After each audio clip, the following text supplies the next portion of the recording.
Hi, everybody. Welcome to the Alan Major Show here at Wild Wing Cafe from the 49erfanatics.com broadcast booth. Glad to be back. We're here on Monday night. Back here again tonight to talk Niner basketball for the next 60 minutes or so. Our phone number is 704-358-8768, 704-358-8768. Along with Coach Major, I'm Matt Swerrett. Again, glad to have you along here tonight. All the folks that are in the restaurant, we thank you for coming out as well. And, Coach, good to see you again. Quick turnaround. I know everybody's a little sleepy today after the long trip to Greenville. It's always fun to kind of keep that rivalry going with East Carolina, but let's be honest, it's a long trip out there and back out to Greenville, isn't it? Yeah, it's 4 hours. I want to thank, number one, everybody that came down last night. We apologize we didn't get the W, but had a great crowd. I mean, that crew right behind the bench was unbelievable, and they really helped us get going to start the game. And 4-hour bus trip. Felt like 8 on the way back, but no, it was. I think that Conference USA rivalry that started, back in the day. I think it's sometimes when schools switch leagues, the rivalry continues, even though you don't see each other on that yearly basis in conference. So it can sometimes, accentuate a rivalry a little bit when you don't play twice a year and you're out of league, and you don't. If you only play, once every couple of years, or just whenever you schedule your home and homes or whatever you do. Now, we played them twice this year, but that was because of the tournament down in Charleston. When this was scheduled a few years ago, the home and home, that Charleston tournament wasn't in the picture. So that kind of threw the wrench in this year, playing them twice. Yeah. You beat them at their place down in Charleston, losing last night at their place. I didn't ask you last night before the game, is this the end of that series, or is that something you guys maybe even have talked about continuing to play East Carolina? I haven't talked about it yet, but I'm sure we'll be open to keeping that going. I think it's a good rivalry, and Jeff's going to do a good job. He's done a nice job putting this team together. They got great depth, playing 11 guys, and so I'm sure it's something we'll be open to continuing down the line. One thing that we can talk about tonight is the fact that you guys now have an extended period to get some practice time in. And we kind of mentioned on Monday night, but it's been a grind for you guys, playing a lot of games in a very short period of time. New staff, trying to get used to everything and get these guys to buy into your system, and then playing a lot of games. You said it's great for the players, but not so great for the coaches. Now it kind of goes back to you guys. You get to coach a little bit. Yeah, we get a couple of days here. We kind of go back to almost training camp mode, where you're teaching again, and a lot of, get back to the basics. And I don't know if my math is right, but it was either 8 games in 20 days. Does that sound about right? Or 8 games in 19, 20 days. But when we're trying to build some habits, and all of a sudden when you jump into that stretch of games, what's going to happen is you are going to have a little slippage, like it or not, because the few habits that you built are going to suffer somewhat. But that'll be good. We'll be back at it tomorrow and Saturday, and then Sunday we'll kind of, turn the page a little bit and start talking more Davidson, or Winthrop rather. But at least for tomorrow and Saturday, you know for sure it's a great feeling just to know that you have 2 full days where you're not going to talk about any other team except yourself. Our phone number is 704-358-8768. And when you kind of get back to basics, you mentioned the training camp, kind of going back to basics and getting back to what you guys want to do to prepare to play more games throughout the season. What are some of the things you really want to improve on after the first 8 games of the season? Yeah, I think just getting our defense more consistent. It's actually improved. We had a stretch there. We were giving up a bunch of points, and we've settled down, and to give up 52 against Radford the other day, and then 62 last night. And we gave up some easy things last night. They had to kind of fight to get to 62. But given our numbers and given our depth, we've got to be a team that really lives through our defense. And there's a lot of areas where we can continue to grow, and because you're going to have some nights where the ball doesn't go in, but you always want to make sure you defend, and that's the one thing you can't control, and that can be a constant for you. And that's the next step with our guys is let's take where we're at right now, with transition or rebounding, our ability to help each other and clean up our rotations, little things like that. And those are the slippage things that you miss when you have those stretch of games, because you're really prepping as opposed to practicing when you have that stretch of 8 games like that. You've talked about how much you want this team to be a defensive, tough team, and defense being the first priority. When you look at tough defensive teams, guys at strong guards, the Temples of this league, and Xavier. Xavier still gets up there and they'll score 70, 80 a game. Temple's not been a team that's been known to score that many points. When you get everything going the way you want it to be, whether it's this year, next year, down the road, where do you envision this team being, and what you think is a nightly goal for you guys to score and hold the opponents to? If I had my way, I'd love to score about 80 and give up about 65. Now it doesn't always work out like that, but you'd like to have the ability to have enough depth, and because if you're getting stops, that's always going to give you more opportunities to score in transition and get some easy baskets, which can increase, makes your point total a little bit easier. But we want to run as fast as we can and not turn the ball over. That's always been our big thing that we talk to the guys about, which, hard to sometimes find bright spots in a loss, but to go 11 and assist 6 turnovers last night was about as good as we've been all year in a physical game, to only have 6 turnovers. So, the magic numbers would probably be 80 and 65 if it was up to us. Those are pretty good. And you talked about the turnovers, and they really have come down. And the game was a physical game last night, and the guards did a good job at really protecting and valuing the basketball throughout the game. Was there a point, as we check out now part of the show here tonight with the Bojangles bow time, something where the game kind of changed, whether one way or the other for you guys? I thought there was the nice comeback you had. You did have the lead, but then fell down 9 with 4 minutes to go in the game. But you didn't panic, and you kind of stayed with what you were doing, worked the ball, got the open shots, made some threes. Braz had a basket during that time too, and Phil got involved. That run to come back and take the lead, I thought was pretty impressive to show the growth of the team. Yeah, it was. I think you'd like to not put yourself in a position where you have to expend a lot of energy to make comebacks. But I think where it first turned is when they went on a pretty good run there. We were stuck on 48 points for a long stretch. But I think what happened at Oregon State, because I had heard, in the past, guys that say, hey, if you can, sometimes if you give Charlotte a little nudge, they may back off and you can, bury them. And what happened at Oregon State, there was a chance that was going to happen, and guys looked at each other in the huddle and just started throwing punches and kept fighting. And the lead got cut to 8, and obviously we didn't win the game, but I really felt that second half that guys started to understand, we're never out of it, and happened last night. You get down 8 points with, about 4.5 minutes to go, and, nobody panicked, nobody hung their head, and to me that's growth. You always want to obviously have a win to show for that, but this team has made strides, and we told them before the game that they had earned the right to play well, and we told them after the game we have to continue to earn that right. That's the only way that you get the confidence to play well on game night, is you have to prove it every day in practice. And so we've taken some strides of doing that, and guys were as locked in last night. Guys got on the floor last night that hadn't skinned their knees up in the past and maybe dove for a loose ball. So those things our growth, and we're just going to continue to submerge ourselves and getting better every day, because this thing is a marathon, and we're on about mile 5 right now. You mentioned the Oregon State game. That was a good point. Down 20, brought it to 8, and certainly fought back and won that game at the end, and again coming back after having a big lead. Sometimes you have that lead where you had a 10-point lead in the first half, lost it, got it back to 10 at halftime, then built it to 13. When they came back, sometimes you could kind of sit back and think, okay, they got us this time. But you came back again and were in position to win. And you talked, I read some of the comments after the game where you were trying to stop, make sure you didn't give up a 3 to win the game. And they did get the pass down low, and Morrow scored the basket. Unfortunately, there was a foul, and he hit the free throw. But your goal was to make sure they didn't beat you with a 3 last night. Right. The worst-case scenario goes to overtime. They end up, unfortunately, getting the 3.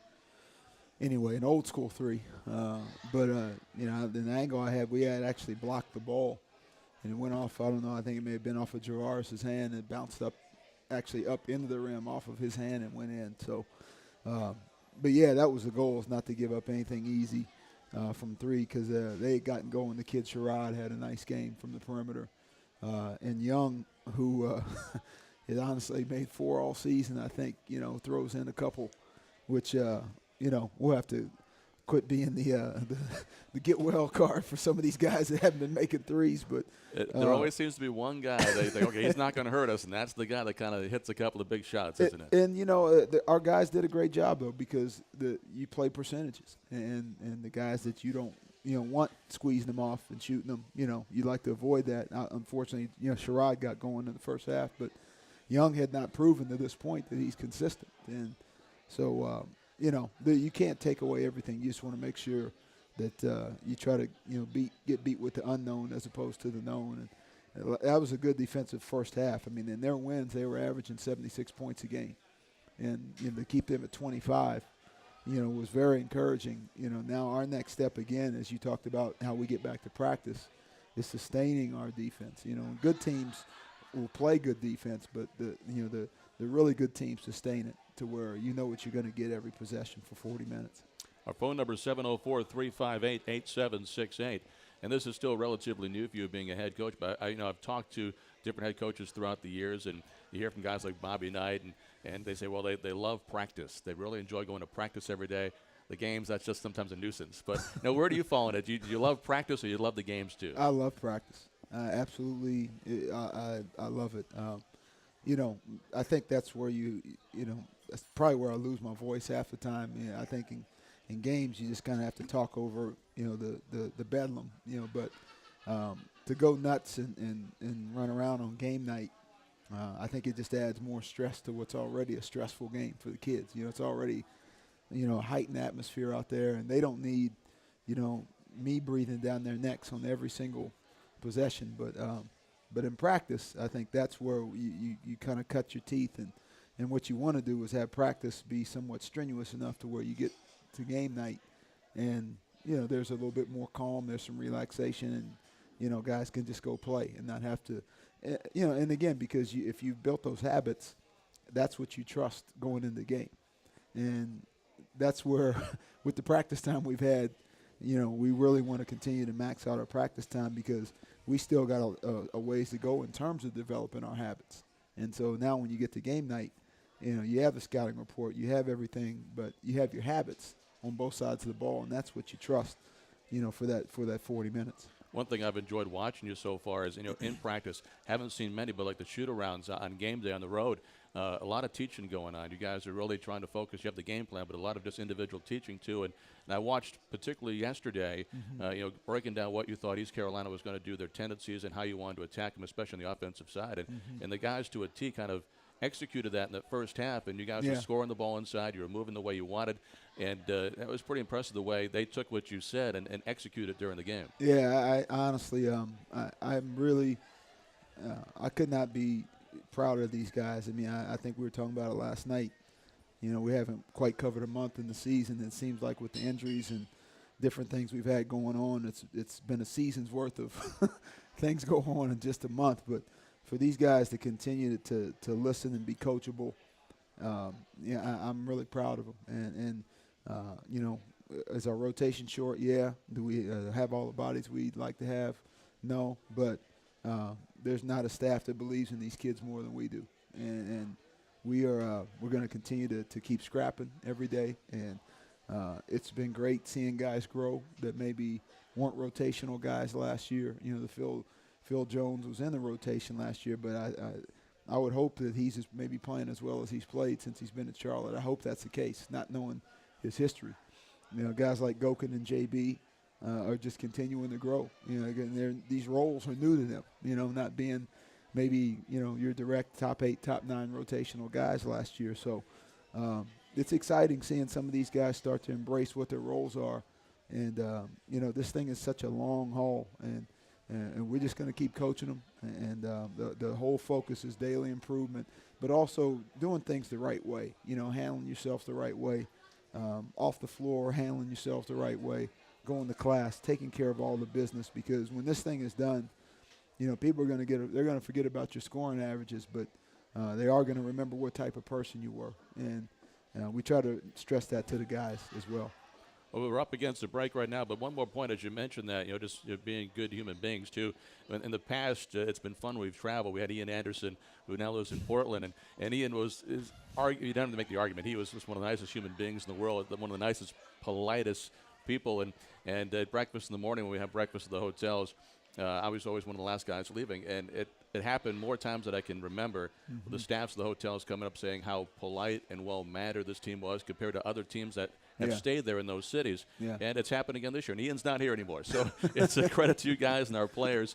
How it's a representation of not only the university but the town and the city of Charlotte. Well, I think when guys leave, they eventually figure out that this thing is so much bigger than any of us combined, and when these guys walk around, it's not just DeMario Mayfield or it's not just the KJ Sherrill. It's, that Charlotte basketball player that's attached. Charlotte basketball is almost your last name as opposed to your family's last name. So everything that these guys do, it's a reflection on not just themselves, their families, but also the university. And that's our job to make them see that, we know what we have to do basketball-wise within that big wooden rectangle every night, but there's some life stuff that we got to, impart along the way. So when they leave and they got to get out in this real world that isn't very friendly these days, that we've prepped them, with some stuff that's going to help them be successful long after they're gone. Coach, got our first break, but we got a lot more to go tonight until 8 o'clock. Take your phone calls at 704-358-8768. It's the Alan Major Show from the 49erfanatics.com broadcast center from Wild Wing Cafe, and it's all from Signature Sports Group. The Alan Major Show from Wild Wing Cafe and the 49erfanatics.com broadcast center with Niners head coach Alan Major talking Charlotte 49er basketball until 8 o'clock here at Wild Wing Cafe. If you're in the area, stop by, grab some dinner, and maybe write down a question, slip it up here to the coach. We'll be happy to answer it. And before we get going on the Winthrop game, which is coming up next Tuesday, Niners have a little bit of a break before they play again. They've got the weekend off this week to get some extra work into the practice floor. Let's go back to last night's game, the Time Warner Cable bundle package stat stuffer, Coach. A guy that kind of jumped off the stat page, Phil Jones, double-double, 14 points, 10 rebounds. And he backed up a very solid performance against Radford with another one against East Carolina last night. He did, yeah. I talked to Phil today, and I just said, whatever you're eating, whatever it is, just keep doing what you're doing. And it kind of just bodes with our message that we've been telling the team that we need everybody. And whenever you get in, just bring us the highest level of play that you can bring us. And the trick in that statement is some guys, because of their roles maybe in the past, aren't used to doing that. So they have to grow into learning how to play at a high level on both ends of the floor when you maybe haven't had the opportunity or you just weren't in the mix in the past. So, we're trying to almost infuse that confidence into everybody, all the way down to Colby and Ray, our walk-ons. It's just, when you get your 2 minutes or your 4 minutes or whatever it is, give us everything you got. And Phil has embraced that, I think when you're a senior and you start to see the end, coming fast, it really makes you understand, hey, every day's precious. And, you makes you want to squeeze every drop out of your career. So couldn't be prouder of what he's doing. And, I hope it continues. Again, Phil last night, 14 points, 10 rebounds, had a block shot as well. And I thought he actually had a second one that he wasn't given credit for last night, but has done a really nice job, especially the last couple of games. Yeah. Our phone number, 704-358-8768.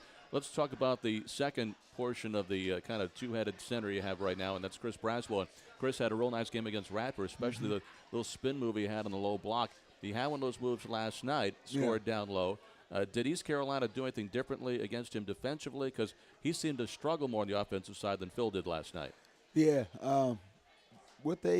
East Carolina, from the first time we played them, had started what we call post-trapping more. And the difference probably between East Carolina and Radford is size. You had 6'9" guys, with East Carolina, and where I think the guy guarding Braz in the Radford game was a little shorter, maybe 6'7", 6'7.5", 6'8". So when you don't maybe have quite a guy that matches your size, you can always take advantage of that. But East Carolina also was sending the other big guy at times. So, when you're trapped down there, you almost have to think getting rid of it as opposed to making your move. So that was probably the one adjustment that they made from game one, because there's a lot of single coverage when we played them in game one, and we got the ball inside quite a bit in the first game. So that was one adjustment they made. And I think probably watching that Radford game, would warrant that, them to do that as well, especially in Braz's case. As you look at Braz right now on the offensive side, what do you think is the strongest part of his offensive game, and where is the most need for growth still? I think he has a great ability, and haven't really coached a lot of guys that have this knack. He has a great ability of getting what I call fouled on the catch, meaning that, he's working, and, guys will get tangled up with him, and he'll draw fouls before he even catches the ball, which is a great foul to draw because you didn't have to really catch the ball and make a move. And what that does is that helps you get one step closer to the bonus. So whenever you can get fouled on a catch like that, all of a sudden, halfway through the first half, you're going and shooting one-on-ones because of those types of fouls right there. So he's got an uncanny knack for that, unbelievable nose for the ball. Like you just mentioned, he's got the kind of reverse scoop shot almost down to a science. The next step for him is continuing to build his left hand into his game because whenever you have a move on one side with your right hand, if you can do the same move with your left hand now, instead of 2 moves, you have 4 moves because you have a right and a left hand on each side of the block. So that's the next step, is just building his left hand. And we always want all bigs to continue to play with great energy and run the floor and eventually be in a position where they can wear down the opposing big guys. Now with Phil, he's a senior, so you got him just for this 1 year. We've seen some really impressive strides so far in the first few games of the season. With Chris, he's just a sophomore. Yeah. Going back throughout your coaching career, who's the player that you had that probably had the rawest amount of talent when you got him, but then at the end made the biggest improvement? Wow. I would say there was a kid when we first got to Ohio State by the name of Terrence Dials. Terrence was from Youngstown, Ohio, and he had averaged, I want to say 10 and 6 the year before, but he didn't really have – he played with some really good guards, and his 10 points came as a function of, dump downs and playing off penetration. So we first got there, I'll never forget, we go to work him out, and we say, hey, Terrence, why don't you go to the block, show us your favorite move. So he goes to the block, and we throw the ball inside. He takes one dribble baseline, he spins back to the middle and shoots a 14-foot fadeaway. And so we kind of said, well, we had hard to tell him, we're going to try to get you a little close to the basket, with some of your favorite moves. But Terrence just completely embraced everything that we did. He changed his body. And lo and behold, as a senior, we got to coach him for 2 years. And as a senior, he was averaged 16 points, 8 rebounds a game, and was Big Ten Player of the Year on a team that won the Big Ten outright. So he probably embodies the whole individual development thing that we want to have here at Charlotte. It probably as good as anybody I've seen. So we got Braz for a couple more years after this year, and I guess preseason he was a 3rd team in the A-10 coming into this year. So there's a bright future for Chris, isn't there? Yeah, it is. It is. And he's a basketball guy. He's been around it. I mean, he's friends with – if you go through his cell phone, you find some pretty high-level numbers in there from, the Austin Freemans at Georgetown's to, the Kevin Durant with the Thunder. I mean, he's known a lot of guys through his AAU program in the D.C. area. Some big-time basketball players. So, I wish we would have had Phil. We were teasing him one day at a shoot-around. We just said, hey, wish we would have been able to have you for a couple of years too, because he always seems like a guy that's kind of been on the verge, maybe scratch the surface and show you flashes. But now, hopefully he can develop that consistency that everybody has been hoping for, including himself. Phil made great strides last year with his body. I mean, Ryan really worked him out hard in the offseason 2 years ago. Mm-hmm. He got in a much better shape. He would have trouble going up and down the floor for more than 2 or 3 minutes at a time. It changed last year. It's improved even more so this year. As you looked at tape when you first came here and watched the team from a year ago to what you see now, where do you see his biggest improvement? I think he's scoring around the basket. I think he's always been more comfortable being a face-up guy and a 15-foot jump shot guy. But the other thing he's done a great job of is getting on the offensive boards. I mean, he's had some multiple games where he's had, 4, 5, 6 offensive rebounds. So had a big putback last night, to get the and one at the end. I think as you get in better shape, though, what happens is it allows you to make more plays, and more energy equals more plays, and usually more plays equal more positive plays. If you're able to just be out there more and do more, the chances are you're probably going to do more good things if you're in better shape. So, I'm really impressed with what he's done so far. I told him today, just keep doing what you're doing. It's the Allen Major Show here from the 49erfanatics.com broadcast center at Wild Wing Cafe out by the university. Time now for the internet segment of our show, brought to us by 49erfanatics.com. And, Coach, our first question comes from Chris, and he says, do you see the 7 games in 15 days, what we were talking about earlier, better preparing the team for conference play, or would you have liked to have more practice time for players to adjust to and implement your system? That's the first part. Second part, can you give us an update on Charles Dewhurst and KJ Sherrill? Are they expected to return to the lineup? Good luck this week, and thanks for reading my question. I'll answer the first one, or the second one first. That's probably the easier one.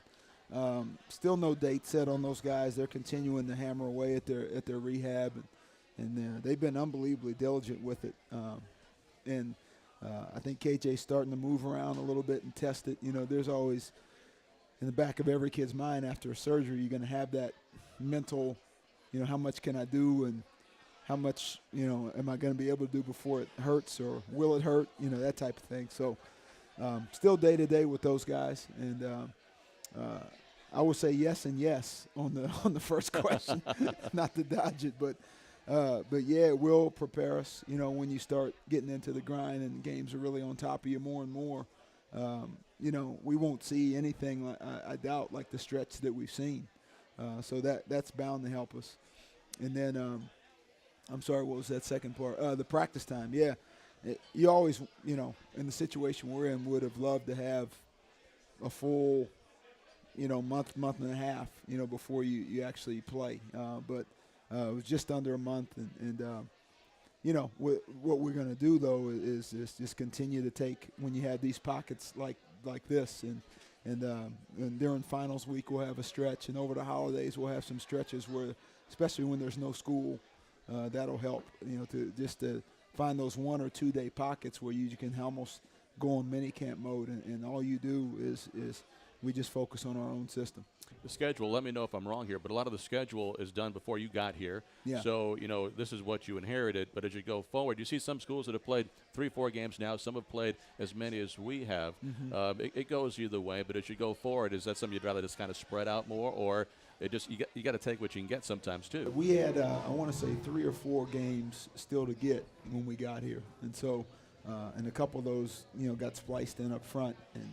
And so it created a unique stretch right there. In a normal scheduling cycle, when you're at a place for 2 or 3 years, you probably wouldn't work out that way, because you're not up against the gun as much to find those games, and you have more time to spread that time out and find those games. So, but it could be a blessing in disguise, because again, I don't know if we may have another stretch like that, later on, but I think it'll do nothing but help us down the road. Rodney, a loyal Niner fan, alum. Rodney, good to see you again. How you doing? Doing well. I was one of the 50 or so fans that made the trip down to Greenville yesterday to support the Niners. The camp a little bit short, but being a Niner fan, as you're going to learn, nothing comes easy for us. Yeah. So we're going to just have to keep working at it, and I like the philosophy that you guys got, and we're just going to continue to get better. My question is, what is it going to take for this team to get a little bit of traction, build some momentum, and start knocking out some wins this season? Yeah, I think, first of all, thank you for coming down, and I appreciate what you said. The biggest thing is continue to build our defense, get our legs under us defensively to where we're more consistent for the entire 40 minutes, because we got some guys that can put the ball in the basket. The next step is keeping the bad guys from putting the ball in the basket. But that atmosphere last night, again, I want to say it again, it was unbelievable. I mean, guys were charged up when we first came out on the floor right before the tip-off. And, to me, that's what being a 49er is all about, is when you feel that support no matter where you go, and that unconditional support. And, that's what we're going to be committed to, is being that tough, gritty-minded team. We know things aren't going to come easy for us. and we're going to continue to fight and scrap every day and make that focus the daily improvement, because we told these guys in the locker room we're proud of their effort, and we got enough to do what we have to do. We just got to continue to squeeze every drop out of these guys, but we're really proud of their effort, and I appreciate your words, Rodney, and thanks for your support and for being a loyal fan of the Niner Nation. Our phone number, Coach, 704-358-8768. And our next question comes from Brad McConnell. And hindsight always being 20/20. Brad wants to know, if you could pick one thing and go back and do it differently over the first 7 games this year, what would it be and why? One thing. Yeah, I would say just it would probably be defensively, not that we haven't emphasized it. I just think that our habits aren't what we wanted them to be with the practice time we've had. I wish we had. If I had changed anything, I would have changed maybe have a little bit more practice time. But having our control, with the injuries we've had and how we've had to do things, it's been a little unique. I don't know if there's a whole lot with that we could change. I would just say just continuing to build our defense and get to the point where, people, know that, hey, every possession is going to be a grind against those guys. And because, again, guys like Deuce and Dario, Braz, Phil, we've got some guys that can put the ball in the basket. Anwan is proven he's picking up his scoring here and there a little bit. So got to continue to emphasize him making, trusting his open when he's open to shoot the ball, so he doesn't feel like, hey, if I miss a couple, I'm going to pass him up. Hey, no, keep shooting it, because you want every guy thinking that, hey, when the ball gets swung to me, that I can make the right play for this team. So to answer that question, I would just say defensively, just continuing to make things tougher on people and obviously rebound the ball better as well. Every situation is unique, and when you came in, it was a unique situation that you inherited here with your new staff. Is there any comparison that you can draw as a coach when you went with Coach Mata from Xavier to Ohio State, what you encountered there, and how you made the transition to what you're doing now?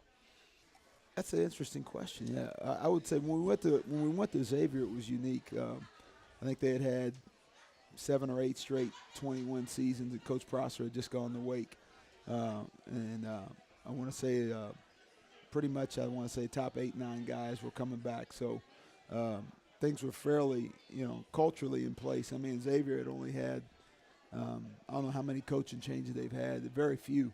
They almost resemble kind of like almost like a butler in a way, where you've had, and they've done it from within, guys that they've hired. So culturally, things, there were pretty much in place, and at Ohio State, it was unique because Coach O'Brien had just had that situation, with the foreign kid and the player. And so, those kids probably suffered more just from a lack of confidence. They had I think they'd gone 14-16 the year before.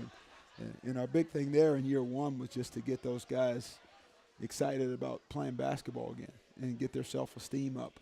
And so it is. Every situation is different. There are some parallels. I think the thing here that we're trying to do is really push the whole life lesson, basketball lesson, and how there's a connection between the two.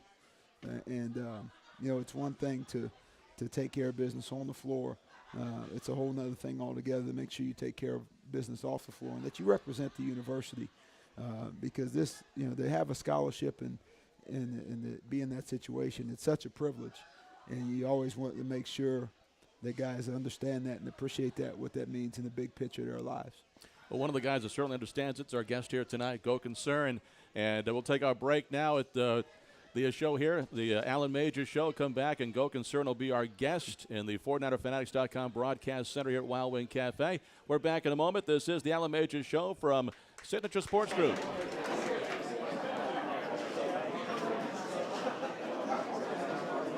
The Allen Major Show here at Wild Wing Cafe, out by the university. Matt Swarad alongside the coach, Allen Major, and our special in-studio guest here today is going to be Go Concern. It's brought to us by Ortho Carolina. Ortho Carolina, you improved. And here from the 49erfanatics.com broadcast center in Wild Wing Cafe, we welcome Go Concern. Go, good to see you. Good to see you too. Thank you. How you doing? Doing good. What about you? Doing fine, thanks, and enjoying watching you play lately. Talk about the difference of being a freshman a year ago and your role on the team to what you feel it is now, and how more. It seems like you're so much more confident when you're on the floor. I mean, it was like last year. It was like I was learning so many things because, college is not like high school, and it's different like American style basketball and European style basketball. I was trying to like get used to that stuff, and then last year it was like mostly like learning like how to, play in America, and then like what's the difference between high school and college, because it was like whole another level for me. And then it was like a progress to get through. But I mean, I learned a lot of things from last year, so I'm just trying to use it this year. You're doing something that none of us here, I'm sure, have even ever thought of doing. That's leaving one country at your age and going someplace else, and trying to be a student, with English not being your first language, of course, and playing college basketball. What was the most difficult transition? You mentioned going from high school to college. Talk about school in Istanbul, Turkey, and what you have to do there and what it's like here. I mean, first of all, when I get here, like when I first came to the United States, I didn't know like how to speak English. I have no clue, and I just learned in the United States. And I mean, I'm still trying to learn. I'm not perfect, but it was like pretty difficult. Like probably like the language was like hardest part for me, because like even during the practice, I mean, coach saying something to me, but I mean, I didn't understand what he was talking about, and they were trying to explain, and it took like 3 hours to practice because I was trying to understand what the drill was about. And then like in the classes, it was like all the teachers was trying to explain to me later on the class, but it was fun. I mean, it was fun, but it was hard though at the same time. There's probably a handful of folks in this restaurant think you speak better than I do, so your English is great. And if you couldn't speak it when you first got here a year ago, you're doing outstanding. I can only imagine the frustration, because you know what you want to do, and you think what the coaches are trying to get you to do. But that had to have been awfully tough last year. I mean, yeah, it wasn't that tough. I mean, I was kind of, learning and start talking and start understanding people. But I'm feeling more comfortable about that right now. When did the homesickness kind of start last year? Oh, I mean, it was tough. I mean, what I'm doing right now, and Luca Wancino's doing, it's not like easy, and like I don't think everybody can do it, because like you live in family in like back home, and it's like at least like 9-10 months you not be able to see it. And then, but I mean, I feel them there support, but sometimes it's not enough. Like last 2-3 months last year, I was like, I really want to see him back, so bad. But was there ever a thought where you thought last year, like, I just want to go back home, this isn't for me, and what made you stick it out if that did happen?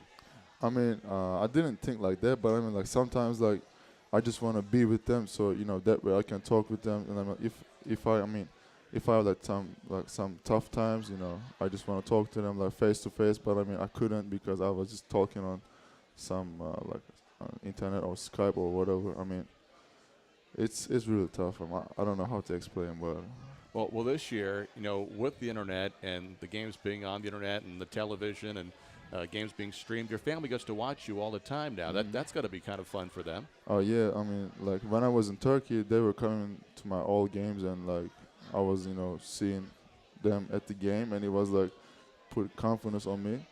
But this year, I mean, I'm glad to, they can see all my games. They can watch, even it's like 2-3 a.m. in Turkey.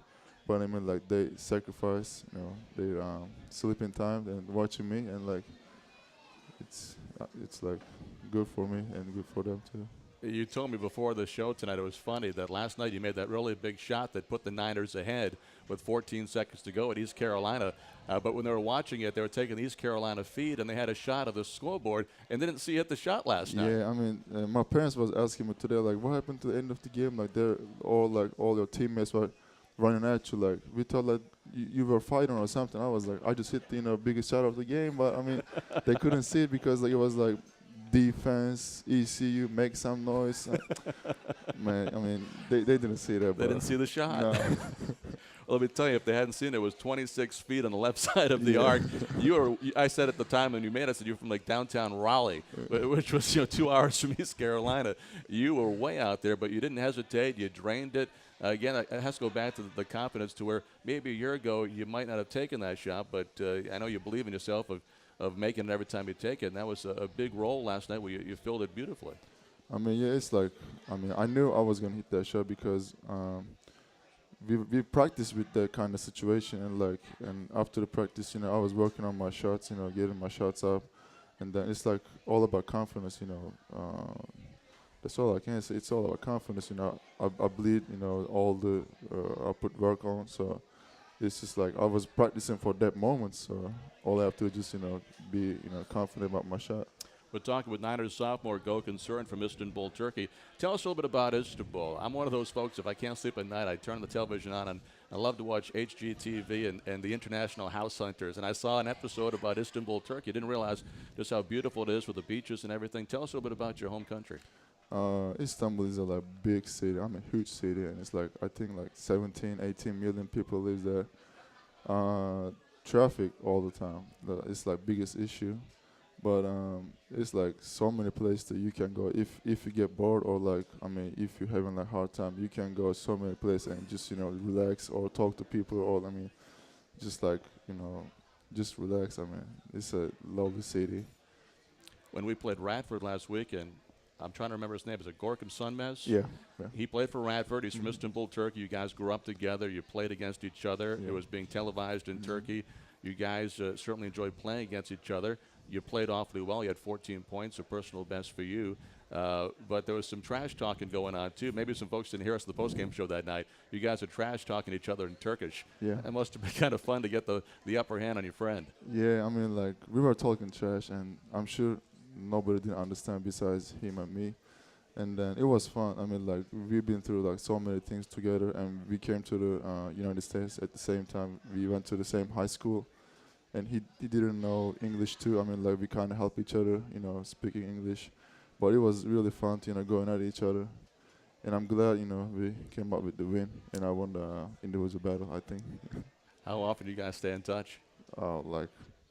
Every day. Even today, I called him 5 times, all the time, yeah. Well, you got Luca Von Sina now as a freshman here, and he's learning the culture too. How much do you feel like you can help him? Oh yeah, definitely.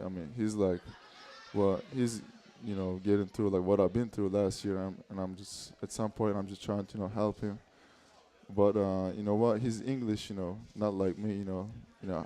Maybe he's better than me. When you look at my last year English, but Luca, if you need help English, just let me know, brother. As we go forward this year, you got a weekend off, but not really a weekend off because you got a little training camp starting again over the weekend with practice. But talk about what you kind of want to see happen as the season progresses. You guys still learning the system and starting to play together more as a team, and now knowing what Coach Major's expecting of you guys. What are you looking for the rest of the season? First of all, we've been practice last couple of years really hard. Intensity level. And we're just, looking forward to, keep that highest levels at the practice and going at each other, competing at the highest level. And then, we're still learning, and we're still, trying to get used to the coaching system. But it's going to come up, at some point. I believe that, we got so many games this year. And, I know that we can do so many good things happen this year. And then we just got to focus on defense and rebounding because we got so many weapons out there, But, as soon as we practice hard, it's going to come up at some point. I believe that. Gokin, thanks so much for stopping by tonight. I know it was an early morning. You guys getting back and you had to get up to go to class this morning. So thanks for stopping by tonight. Enjoyed it. And best of luck the rest of the season. Thank you. Appreciate it. Go Concern's been our guest here at the Allen Major Show from the Wild Wing Cafe out by University. And here from the 49erfanatics.com broadcast center. We'll continue in a moment.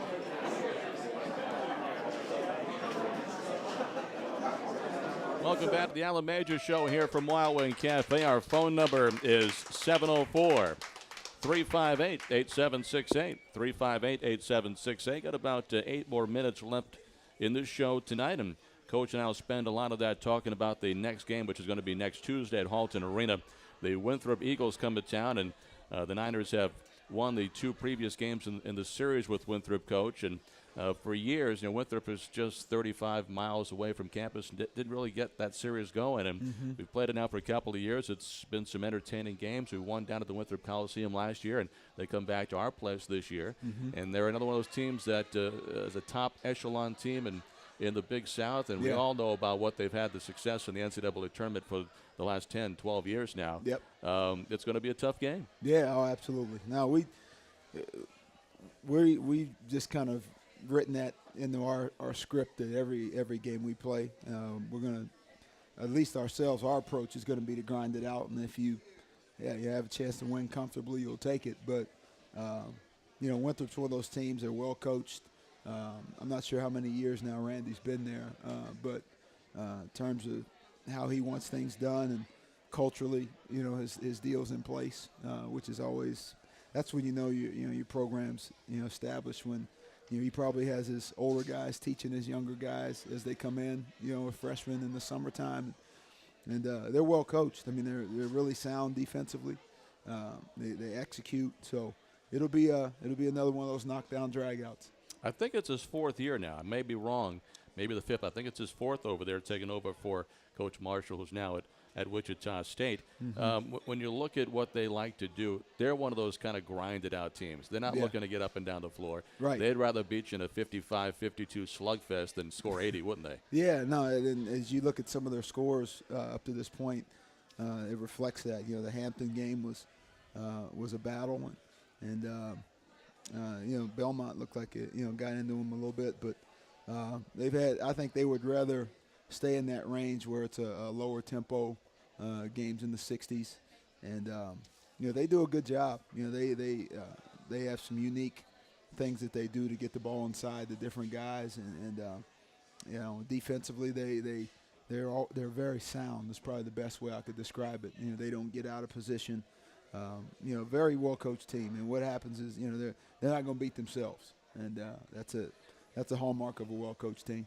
We're going to need a good crowd at Halton Arena because they don't get rattled in front of a crowd either. They went to Wake Forest this year. Wake is down, and they're not the typical Wake Forest team, but they're still talented. They've got some athletes, and Winthrop went there and they beat them at the Joel Coliseum, so they're not going to be intimidated. No, not at all. Regardless of what year or type of year, an ACC road win is a big win, regardless of who you are. So for them to go there and do that shows, they've got some stuff to them. And, we'll have to – our biggest thing, at least for this next 2 days, is we're going to worry about one club, and that's the Charlotte 49ers. And then as we get into Sunday, Monday, we'll start to talk more and more Winthrop. But, our goal right now is to continue to build our toughness and get after each other in practice. We want to eventually be the toughest team that we face every day. So now when – we don't want anybody doing anything to us we haven't done to ourselves already. So so that's the next step for us, is just to build our toughness and keep on growing and getting better. In the 10-point win at the Winthrop Coliseum last year, it was 57-47. It was one of those games where Phil Jones had a pretty good game. He had 11 rebounds in that game, scored 6 points. He blocked 3 shots. So he's had a couple good ones in a row of facing a team where he's had success in the past again. And it'd be great if he could kind of keep that going, get a little roll going. Yeah, it would. It would. I think when you're a senior, you wanna have that role where you're counted on. Coach Tressel at Ohio State always had a great phrase. He always said, "You want your A students to get A's," and when you're a senior and you've been through it, you'd like to consider yourself an A student in terms of experience and having gone through the rigors. And so at the same time, you want that. I think Phil wants that responsibility. I think Anwan wants that. Those guys want to be counted on, and they want to know, day in, day out, they've got to, bring that level of consistency of play. Well, of course, we always talk Niner basketball here at the Allen Major Show, but just basketball in general. Tonight's it's a pretty big night in the basketball world because LeBron James, you know him well, is going back to Cleveland with the Miami Heat. Did you guys try to recruit him at Ohio State? He went through the process before we got there. Coach Tressel was recruiting him for football. Believe it or not, he was an unbelievable wide receiver out of high school. Ironically, had LeBron come to play basketball at Ohio State, he would have been a senior on that Final Four team that included Mike Conley, Greg Oden, Daquan Cook, and a host of other guys. Who, number 23 would have been running around out there with them. So that final score against Florida might have been a little different. But no, he was an unbelievable athlete, I tell you. And something tells me there'll be a little bit extra security up in Cleveland tonight. There probably will be. What's your take? A lot of folks are saying, what they think might happen tonight. How do you think he'll play? There's probably nobody on the floor that knows that building better than him. Knows the floor, the smell of the arena, all those things trigger, stuff inside a player's head. And when you have a familiarity with the building, that can sometimes, create that equal response of playing well. And he's had dozens upon dozens of unbelievable games in that building. So it wouldn't surprise me if he, struck a triple-double or something like that. His biggest thing is just going to be dealing with the, that crowd effect and hopefully nothing unnecessary jumps off that, where they have to, break that game up. But I wouldn't be surprised if he plays well. Let's hope you're right. Nothing does happen to get the game off and just gets finished tonight with no incidents. Before we wrap this up, got about a minute left. The Atlantic 10 last night. We've talked about some of the top teams in the league. Temple did win, but just one of two teams that there was a full slate of action that won last night. UMass being the other one, winning by 2 at Quinnipiac. Surprised at some of the scores. Xavier losing at Miami of Ohio. Xavier's got a couple hurt players, but they did lose at Miami of Ohio. And then Dayton. Dayton went and got drilled at Cincinnati, but came back home and lost last night to East Tennessee State. Yeah,